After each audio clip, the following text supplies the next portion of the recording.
Today, I want to go through an article that came out last week by Jason Schreier on Bloomberg, talking about the development of Dragon Age: The Veilguard, how that's impacted EA and BioWare since then, and then what that may mean for Mass Effect moving forward. I have a lot of thoughts about a lot of the things that he brought up and the way he brought them up. So we'll kind of go through point by point through the whole article, and I'll give my thoughts, and we'll go from there. Okay, so here's the article. It's called Inside the Dragon Age Debacle That Gutted EA's BioWare Studio. Right off the bat, I just, Jason Schreier is one of the more respected games journalists in the game, in the industry. I would argue, even though I personally can't really stand him as a human, at least from what I've seen, I do appreciate that he's one of the few people doing journalism in the video game industry. There's literally no one else. There's a bunch of people who talk about leaks and rumors and kind of have little blogs where you have to pay money to see their like guesses, essentially. I will say that Schreier, the books he's written, his work with Kotaku, his work here with Bloomberg, it's typically pretty good. Jason Schreier is also human. And I would argue, and maybe I'm wrong, seems to have some beef with BioWare specifically. This goes all the way back to the Anthem Andromeda days where he wrote what you could describe as, I would describe it as kind of a hit piece back then, though it did bring up a bunch of stuff that we hadn't heard before, things we didn't know about what was going on there, and maybe why those games didn't succeed the way that maybe EA and BioWare wanted them to. This is, in my opinion, editorializing and immediately jumping off this article with the debacle that gutted. It seems like it's more complicated than just being a debacle in that a studio has been gutted. But we'll get more into that. And we have more here. The latest game of BioWare's fantasy role-playing series went through 10 years of development turmoil. Very colorful language, I think, meant to paint a picture before you even get into the article. As we start going through this a little bit, I will say that I'm not aware that anything he mentions in this article, which is definitely seems like it's kind of meant to be a like, you won't believe this kind of thing. I'm fairly sure that we either knew this stuff directly from BioWare or from, direct sources, had heard these things, all of the things in this article from developers or people, in the know, basically, or you could at least insinuate it. I will say it appears that there's some perspectives and some angles on some of these things that are new and some really, more fine details that are presumably new we haven't heard before. But I didn't love how this article was presented by a lot of influencers and content creators and stuff as like, and other journalists, quote unquote, as this like big breaking thing where like, I'm not aware that anything in here is new. And I would argue, and we'll get into it, that some of this stuff is presented it with a lot of bias and skew, but that's just my opinion. You don't have to agree with me, and neither does Jason, which he'll never see this because he has me blocked everywhere, and that's fine. So it gets into talking about how they released the game, how it actually reviewed pretty well. There was a lot of optimism around it. It sold well on Steam, at least at first, and it had good reviews. Now he puts in here solid, if not spectacular. They were good. It's like in the 80s, if I remember correctly, because it is a good game. That's a different video, though. Then it talks about how sales cooled and things kind of happened in the long run. Then we got to the first kind of announcements and talk from EA to their investors about it. And this is still something that's interesting. And I'm surprised he presented it the way he did in this article. He talks about how they claim they expected by that time around 3 million players in Dragon Age: The Veilguard. It wasn't on any subscriptions as far as I know. So that would be 3 million sales. And it was around 1.5 million. To this day, I will still go back and say that that's not that bad, especially as we get into more details in this article, when you find out like the way this game was developed and the scale and the resources it used. 1.5 million in a couple months isn't bad. It's not the 4 million in 2 days that we've seen from some other really high performing games, but I also don't think it was terrible. And maybe with these corporate things, it's always so weird because like Was their 3 million sales expectation realistic? Was that just the number that they threw out there because it looked good? Or who knows? Was it an actual projection, or was it just hopes and dreams, right? But the interesting thing about this article, and it was interesting about the investor announcement as well, is that it came bundled with this news that EA Sports FC 2025, formerly FIFA, had performed very badly as well. And something to consider and something to remember is that, so say Dragon Age the Veilguard did 50% of what they wanted or expected, right? 1.5 million copies sold instead of 3. It's a big deal. It's a lot less money. That makes sense, right? EA Sports FC 2025, formerly FIFA, at one point not long ago, and very likely still to this day, probably relatively close in this number, made up for more than half of EA's revenue. FIFA at one point, just a couple, I believe it was 2022, was the last public numbers I saw, made up more than half of EA's revenue. So, and I don't know if they've ever put numbers on it. Jason doesn't put them in the article here. If EA Sports FC 2025 underperformed by 5% or 10%, which I'm under the impression it may have been worse, it sounds like this was not great. It was the first time they changed the name and all that stuff.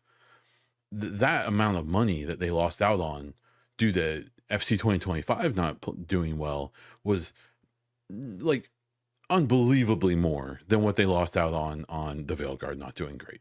At the end of the day, does it really matter? I don't know. But he portrays this in a way that I think feels a little dishonest, or at least skewed. We're trying to tell a story, a narrative, I guess. But maybe I'm wrong. Maybe I'm looking at it the wrong way. I'm just surprised that the EA Sports FC 2025 part of this has been allowed to be so kind of kicked to the side, where there was like and it mentions it in here that the EA share price dropped 18%. It's portrayed like the fact that the Veilguard didn't perform well is why that happened. Absolutely not. Like, not even, I doubt any investor gave a crap about that. It was the fact that EA Sports FC 2025 didn't do well, and that's why that stock price dropped. But we'll move on. Even in here, it talks about how Andrew Wilson, the head of EA, they were happy with the reviews and the critical take on it, and from the people who actually played the game, they all enjoyed it a lot, but it didn't sell as well as they wanted it to. That makes sense. Then it gets into here the layoffs, which were pretty brutal, mostly targeted on people. I believe this is talking about the layoffs that targeted, seems like, mostly the narrative team. So either people who left or who were just straight up laid off. It also gets into the other situation that happened here when EA started moving players or developers from BioWare to other studios. Now, I know from my own sources, from people I talked to, a bunch of those people expected to come back to BioWare at some point. And they were told they would, or at least it was insinuated, right?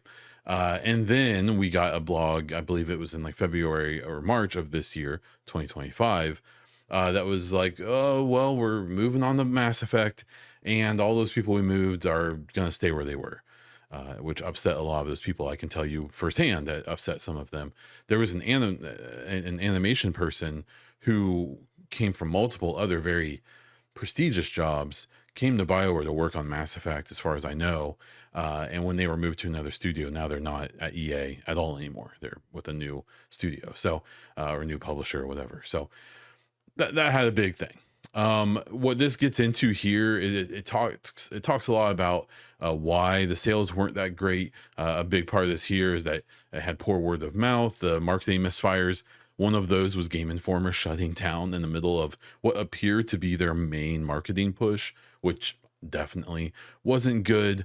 This poor word of mouth, which I assume he's getting at the weirdo grifter people doing the anti-woke stuff and all of that, and a 10-year gap since the previous title. To this day, I still think the two biggest problems with Dragon Age the Veilguard sales-wise was a 10-year gap, and them not keeping, since Inquisition, and them not keeping the brand relevant, not doing things to make sure that people remembered what Dragon Age even was in that decade that passed, besides a few random updates about the game still being developed.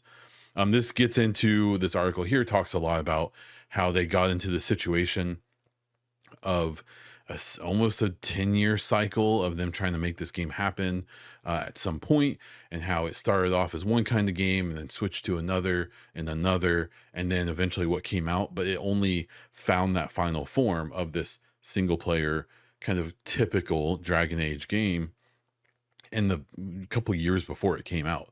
So all of the work done to try to make it like a multiplayer game, a co-op game, all of that work was essentially wasted.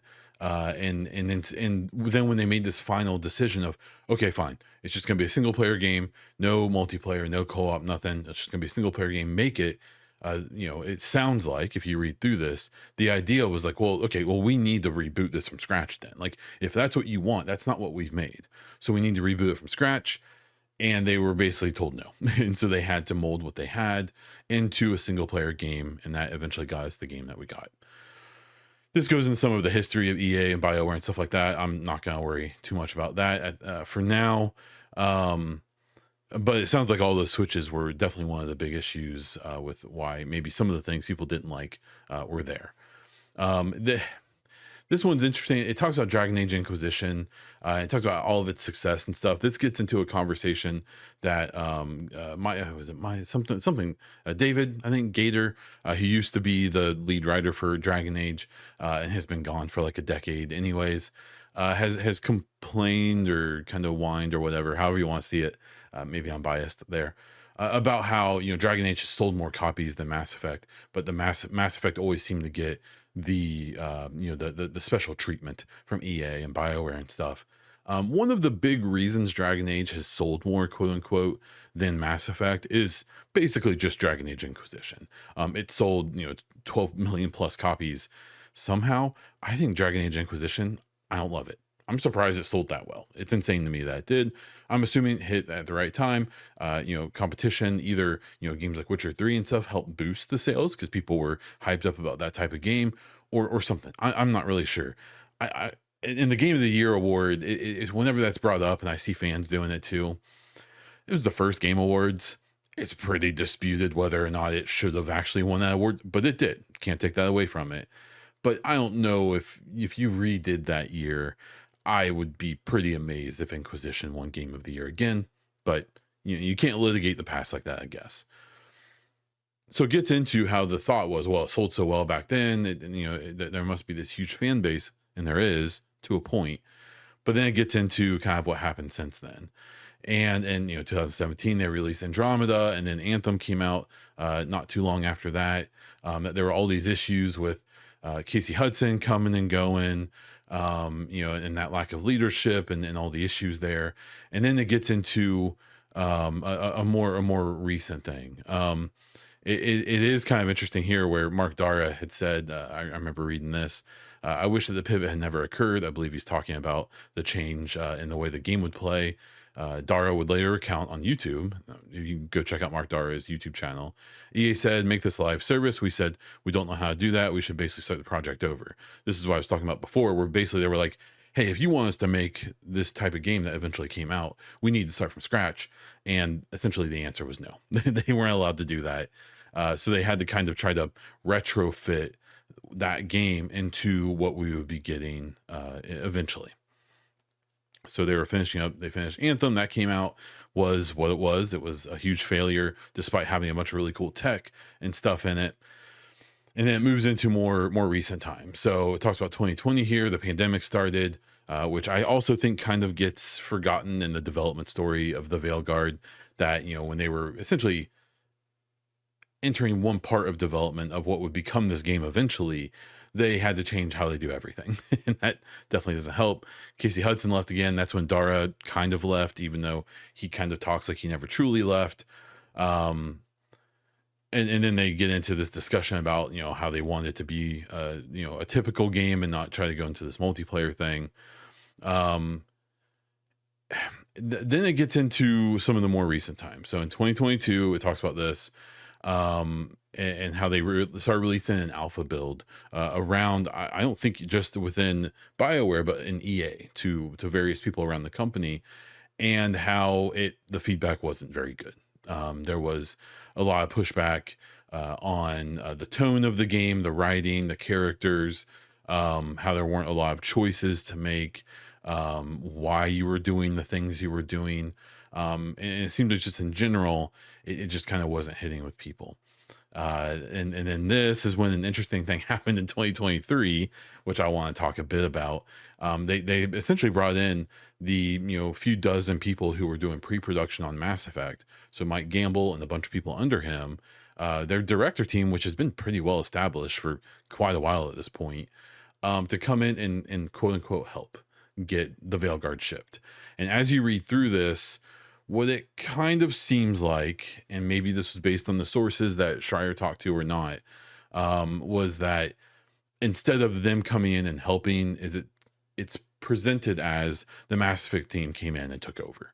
That there were huge disagreements about the tone and the writing, that there were huge disagreements about various things that were going to happen in the game. It mentions at one point that the final act of the game, the big culmination, which basically feels like Mass Effect 2, was essentially the creation of the Mass Effect leadership team. I would argue it's also the best part of the game. So, you got some issues there. But it talks about how there were, there was like snarkiness between the teams. This talking here how, as the Mass Effect directors took control, they scoffed at the Dragon Age squad. That the Dragon Age squad had been doing a shoddy job and began excluding their leaders from pivotal meetings, according to people familiar with the internal friction. So, like, literally the Mass Effect team that came in to help them ship this game, making big decisions and very likely being in the ear of EA all this time, because it talks a lot about in here how even in the past there's been this feeling in BioWare of a rivalry between the Mass Effect and Dragon Age teams, and that there's always been this feeling, at least among some of the people, that the Dragon Age team always took second fiddle to Mass Effect. And of course, they got David Gator in here to do his whining about this, as he does in literally any article that has something to do with BioWare. But that's a different rant for a different day, I guess. Um, and then it gets into the snarky tone of the writing, talking about comparing it to like Forspoken, a game that had come out a couple years earlier that bombed pretty hard for lots of reasons, but partially because the dialogue was, in my opinion, kind of cringy, and that seemed to be a pretty common feeling. One of the issues here being that after the Mass Effect team came in, they tried to do some rewrites of the lines and characters and things like that. But this was when a voice actor strike had started in the last couple years of development, and so there was not very much ability for them to have new lines re-recorded by the original voice actors. So they had to kind of make what they had work through editing and things like that. And it led to the situation that they talk about in here, where parts of the game feel very dark and very serious, which was likely Mass Effect's influence, and then other parts of the game kind of felt a little more snarky and kind of Marvel-esque when people talk about the quippy writing in a lot of Marvel movies. It seems like that's what you kind of see, and I experienced that too. I'll give my own personal experience here. I like Dragon Age and Veilguard. It was my favorite game last year. I really, really enjoyed it. I think that final act is insane. I liked combat. I liked a lot about it. I'm not a Dragon Age fan. So they get into talking about how there was issues with the banter and how they couldn't really fix it because of the strike. And then they get into the actual release of the game. Then after the release of the game, layoffs happened, and then it comes down to where we're at now. So it's talking about how now there's a few dozen people left playing or working on the Mass Effect game. As far as we know, it's still in pre-production. They do appear to be starting to hire if you look at their careers website. So I assume at least they're in the very early stages of ramping up for full production, which I have expected that to happen this year at some point. I'm assuming in 7 Day. On November 7th of 2025, they'll announce full production. That's kind of my expectation at this point. And it gets into how the studio is much smaller than it used to be. A bunch of veterans are gone, even though there's still a bunch of veterans there. And what's frustrating for me is that this doesn't really um, get into the conversation uh, for about how a lot of the things, the moves they've made, aren't just because the Veilguard didn't work out well. It's because they're turning BioWare into a single game studio. You know, in their early days, they used to make half dozen games at a time. Then they kind of settled into Dragon Age, Mass Effect, and the Star Wars MMO. Star Wars MMO got sold off to another publisher. That team went with it for the most part. Dragon Age didn't do great. It's probably on ice for now. They made the staff a lot smaller, and now they're down to a studio that's equipped to basically make one game, and that's what they're doing. They're making Mass Effect, and that's what we know right now. Um, I I think some of this is tough. Here at the end, for some reason, he talked to this analyst named Doug Krutz. I have no idea why. This guy isn't like an expert on EA, on BioWare, on video games in general. He's just he's a from TD Cohen. He's just a financial analyst, and it's so weird that he has to end this article with this guy saying like, "Yeah, they could probably be shut down at any time." Well, yeah, obviously, it's the game industry. Like, yes, any studio can be shut down at any time, whether their most recent game was a failure, whether it was successful. Like, just the tone of the whole article, the title, and then especially this last paragraph, the fact that this is how the journalist decided to end this article, it just, to me, it shows that there was a narrative here. This wasn't really meant to expose the things that went wrong and stuff. It was meant to be like, oh man, I hope BioWare shuts down. It's not what he says. It's not even implied in here, but it's definitely, it feels like that's the narrative. Um, I just, I think there's some interesting information in here, but I don't think it was presented very well. I think it was presented with a lot of purpose, and I don't think it was had a lot of integrity behind it. But we can get more into that. So if you're still here somehow, we've gone through the whole article. I'm sure I missed some stuff. Let me know in the comments if you feel like there was anything substantial I missed or that I was wrong about. It's just, to me, this article was just basically bait for Jason to get his name out there and get people talking about him again, to, you know, give another stab at BioWare. And there was I think it was on Threads, someone posted of like, oh, this really sours me on EA about this article. And there's two things about that for me. EA has done way worse things than what's happening here. EA is almost always a problem, right? Andrew Wilson sucks. Their priorities suck. They have handled a lot of things not very well, right? Like, I'll be the first one to say that I am not here to defend EA. But I'm also a big believer that we should talk about these things honestly and not try to pretend like there's ever just one problem when the game doesn't do well and things like that. And my issue with this is that, like with this person, EA could have, maybe they should have shut down BioWare 10 years ago after Anthem and Andromeda failed. That, a lot of publishers, that would have been it. That would have been the end of it. Their founder left, or one of their, you know, biggest names with Casey Hudson, Mark Dara, who'd been there since the earliest days of the studio. You know, they were losing leadership. They had 2 games fail, even though Andromeda, it did sell better than people think it did. It had been, you know, even at that point, it had been many years. It had been 6 years since Inquisition, and it had been, you know, 7, 8 years since Mass Effect 3 in the trilogy. They could have shut down, right? And they didn't. And as far as I heard, and my impression is that EA gave them basically a whole nother year, that the expectation was for Dragon Age to come out a year before it did. Now we know what we know. That means that they were hoping it would come out after like a year of development on the final plan for the game. So that would have been insane. But still, they didn't shut down the project when they could have. Was it a sunk cost thing? Did they feel like they already spent so much money? Yeah, and I've been saying that forever. Even before Veilguard came out and the years leading up to it, because of the tumultuous development situation, I had pretty much always felt like they were just trying to get something back from this game. That's why even in that financial report, it feels kind of disingenuous to me. That's like, I don't believe, I'm sure the corporate heads, they always think they should make money on everything. But any of the real bean counters at EA, surely no one thought they were going to make money on Dragon Age the Veilguard. Not after it had been rebooted multiple times. Not after it had been in development of some capacity for like almost a decade. Like, surely no one really thought that that was going to be a game that was going to sell 20 million copies and make them a ton of money, right?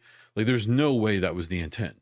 So even when they say that they were projecting 3 million copies sold in those first couple months, I don't really even believe that. It's probably what they wanted. It probably would have been a lot better for BioWare and for EA if that's what happened. But I still to this day, and I don't think I'll ever not believe that that projection was basically meant to be in that financial report so they could cover for FC25. But that's just me. As for moving forward, all the news about the Mass Effect team kind of going over there and taking over, and we also know that that means for about a year they didn't work on Mass Effect, but they have been for the last 6 months or so. Like, that doesn't sound great. It doesn't sound like it was a great situation. If you look at the leadership team of Dragon Age, like, they're mostly gone. So that kind of makes sense in hindsight, whether they left because they were upset about how things went or they were let go. The Mass Effect director team has been in place for like 3 or 4 years now, and as far as I know, no one has left it. So that seems to say something else as well. In my opinion, at least a few of my favorite parts of the game were things that sounds like was implemented by the Mass Effect team, specifically the ending of the Veilguard, which I think is legitimately great. It's maybe BioWare's best ending to a game when it comes to the final act.